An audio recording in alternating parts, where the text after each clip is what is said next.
a country which can have 50% entrepreneurs. A sad fact, to transform yourselves into job creators, not just job seekers.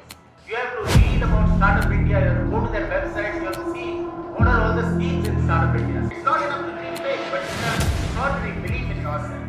Arise, awake, and stop not till your goals are reached.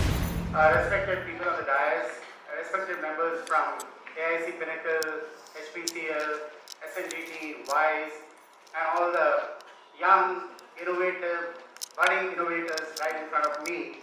And I'm extremely happy to see that this is Nari Shakti at full force today in this auditorium. It is indeed a pleasure, a privilege, and honor for me to be able to participate in another event, another exciting event related to innovation, related to entrepreneurship, and in particular to women entrepreneurship. We are after all a country who have always celebrated women. We have the embodiment of science, technology, knowledge, and fine arts in Saraswati, the goddess Saraswati.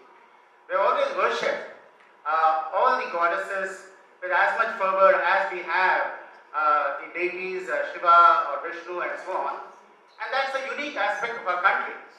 Our country has been in the forefront, and our ladies have been in the forefront, or our women have been in the forefront of almost everything that you can conceive. Whether it is in even in going to the battle like the Rani of Jhansi, or in politics like Indira Gandhi and other great women leaders, whether it is in science or technology like Tessie Thomas, who is now called the missile scientist of India from the women, whether it is Indra Noni, who has established her experience and her brand across the world through Pepsi, or whether it is through Falguni Nayak, who is the epitome of women entrepreneurship in India, or people like Kiran Mazumdar. We have always been in the forefront. But it is also a sad fact that only 14 to 18% of our entrepreneurs are women. In a country where you have more than 48% of the population as a girl child or the women, we have only 8 million entrepreneurs, women entrepreneurs in our country, out of more than 52 million entrepreneurs across the country. Now that is a sad understatement of the potential that this country has if we are able to encourage our women and give them the rightful place in society that they deserve in terms of opportunities for empowerment, opportunities for innovation, and opportunities to run their own organizations. And that is why I'm extremely delighted to be part of this particular function today, which is having a very innovative name by itself called evolutionary or evolutionary. And evolutionary is what we are all talking about. How do we evolve from a country which has only 18 to 20% women entrepreneurs to a country which can have 50% entrepreneurs? Imagine the impact that this country will have if 50% of our entrepreneurs are women. If 50% of our employable people are women, the entire economy of the country will change. The entire economy, and not only the economy, but the socio-economic progress that is so very important for a country like India, where we should not have gender disparity, where we should not have inequality, where we should not have more than 20% of our people under the poverty line, where we should not have over 115 districts out of the 715 districts that we have in our country called as aspirational districts. Why? Because they are at the bottom of the pyramid in terms of basic access to healthcare, education, clean drinking water, sanitation, waste management, affordable housing, infant mortality, maternal mortality, and so on. These are the challenges that a country has, our country has. We have over 40% of our country in the agri-economy domain, and there are many wives of the farmers who are still struggling to make their ends meet. Now, in such a country also lies the opportunity. We are a country of 1 billion people with 1 million challenges, but the 1 million challenges are 1 million opportunities to be converted into entrepreneurial ventures. As the great Abdul Kalam said, we need to dream big. In his book Ignite, he said, dream big and you'll achieve great things. Dream small and you will be limited by your own dreams. And this came from a man who grew in the humble town of Rameshwaram, a town known more for its fishing boats than for its schools, a town known more for its temples than for its universities, a town known where this young man, or as a young boy, he was running on the platform to sell newspapers to augment his family's living. And from such a town came a dreamer, a person who dreamt while sitting on the fishing boat that I will fly the aeroplanes in the sky. He didn't become a pilot, but he became one of the greatest scientists India has ever seen. And his words, therefore, should resonate with every one of us in this room. We all need to dream big. And as the great Swami Vivekananda said, it's not enough to dream big, but you should have extraordinary belief in yourself. If you have belief in 1,000 gods and goddesses but not have belief in yourself, you are doomed. Thus take the great man. And we all need to take inspiration from those words. And we are now a land of opportunity. And I will say why we are a land of opportunity. That is why you are seeing a number of initiatives. The word innovation was not known or not heard of or not really talked about even when I was graduating from IIT Bombay in 1981. Nobody talked of innovation. We all talked about how can we get a good degree, go to another university abroad, get a good degree there, and join a company, whether it is IBM or Motorola or HP or TCS and so on.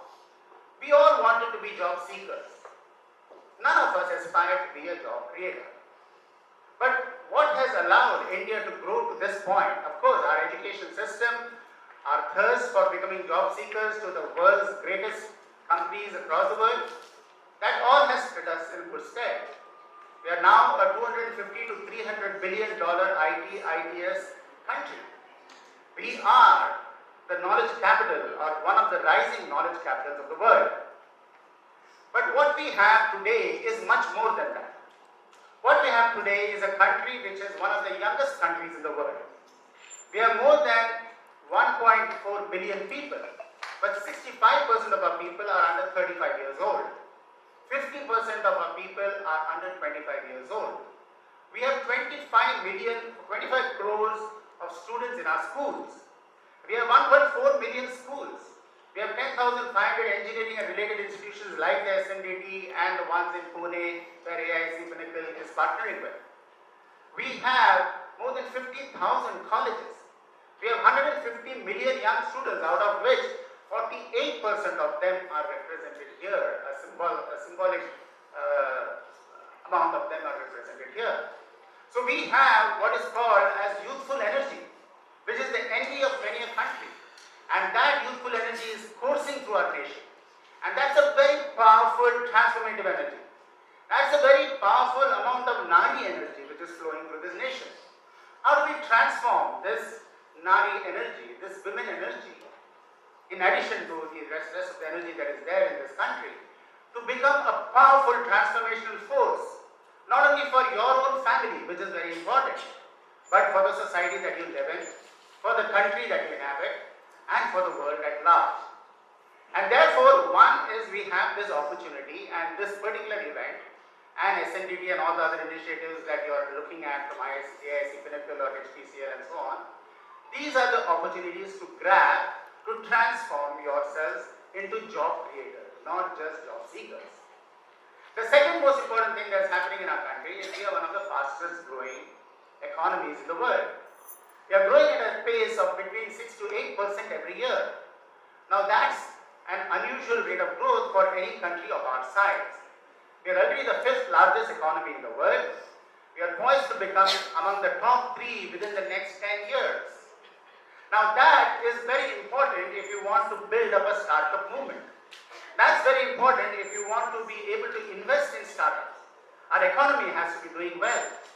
Without that, you don't have the venture capitalists, you don't have the corporate organizations, or you don't have the government being able to support investments in creating an ecosystem, a vibrant ecosystem that supports innovation, entrepreneurship, and startups. So we have that second very important thing that is going on, and that is one of the fastest growing economies of the world. And the third most important thing is We are living in a world where technology is becoming affordable, accessible, available, and advanced. You have technology which is changing the very shape of the world that we are living in. It's changing the way you are experiencing the world and the world is experiencing you.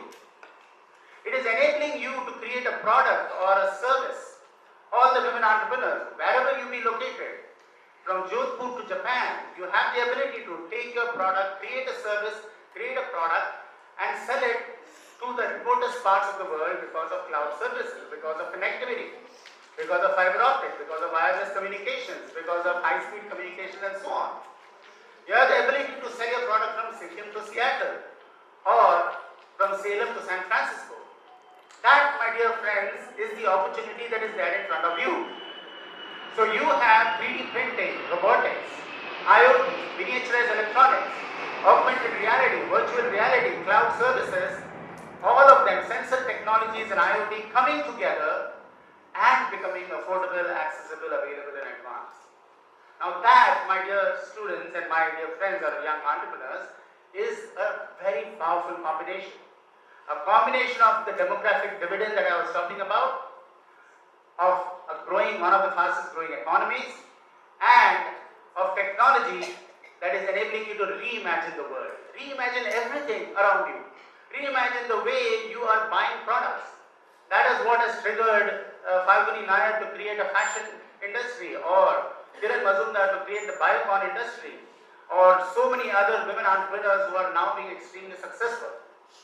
So this is the opportunity that every one of you have. And to do that, the government of India has launched upon a series of initiatives. A series of initiatives that allows you support and help at different stages of your startup life cycle. From being able to be skilled on various platforms which are becoming current and upon which tomorrow's technology and tomorrow's solutions depend. From getting skilled on various platforms, to funding opportunities, to incubators, to accelerators, to tinkering labs in schools where young girls from grade 6 to grade 12 have an opportunity to tinker with the latest of technologies and create prototype of solutions that nobody had ever dreamt of. At least during my schooling, I never even thought, but the first mobile phone that we acquired was in the 2000s. The first phone in my house was in 1986. And from there, today every one of you is carrying multiple mobile phones and multiple smartphones. We are among the lowest mobile communication service providers, mobile communication service providers in the world. And that is what has triggered off this slew of this huge barrage of innovations, leveraging technology for the benefit of India. And my dear young women entrepreneurs, you have many schemes. You have to become familiar with the schemes. You have to read about Startup India, you have to go to their websites, you have to see what are all the schemes in Startup India, Stand Up India, Startup India, the PM Mudra Yojana for women, the credit guarantee for fund access so that you can get loans up to even 1 crore for your startup without having any collaterals and so on. There are many schemes and you will hear more about them. But more importantly, you are now having incubators and accelerators like AIC Pinnacle, like WISE in SNDT that will support your dream. And that dream can be converted into an innovation. And that innovation can be created into a company with impact. And that impact can resonate across the rest of the world. As the great Steve Jobs said, let us all leave a ding in the universe. What does leaving a ding in the universe mean? Leaving a ding in the universe means that you create by your life, through your living, through your work and through your imagination, an impact that will resonate over time, resonate for your family and the generations to follow, resonate across the world. And you have the ability to do that. And I'm very proud that all of you have at least come here to get familiar with the innovation journey. And those innovators who have been selected for demoing their products or for making their pitches, put your full heart in it and it will find resonance somewhere. And you will find the impact happening. And you will find the source of funding or the mentoring support, or the corporate support, or the domain knowledge support, or the market access support that these events and these institutions are enabling for all of you. And I'd like to just end with this words of Swami Vivekananda. He said, "Arise, awake, and stop not till your goals are reached."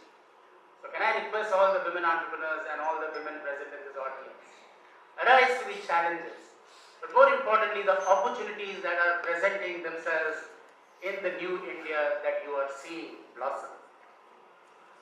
Awaken from within you that talent, that latent talent, that innovative talent that has always existed in you. And from my point of view, women and girls have more of that talent than even the men. And I am saying this out of data, not out of trying to please the crowd here. When we launched Adult Tinkering Challenges and ran the Adult Tinkering Marathon, 48% of the winners in the Adult Tinkering Marathon were girl children. And a big hand to the girl children and all the girls, because you don't have 48% enrollment still in the schools. And when 48% of the girl children are able to win innovative events and the Adult Tinkering Marathon, it reflects the capability of the girl child that we are not tapping into. It reflects that capability that every one of you have internally as an innovator, as a born innovator, and you are not tapping. So as the Swamiji said, awaken that talent that is inherent in you. And I encourage all the parents and the family and the faculties to encourage that in their girl child. If you do not have societal support for the women to be able to advance in the entrepreneurial world of tomorrow, you would be the loser. And therefore, it is incumbent on the schools, on the management, on the corporates, on the family, on your friends, to be able to support and cheer you and encourage you on this journey. And my dear friends, stop not till your personal goals, your dreams, your imagination finds fruition through your startup. Stop not till that goal is reached. Thank you so much for giving me an opportunity to share.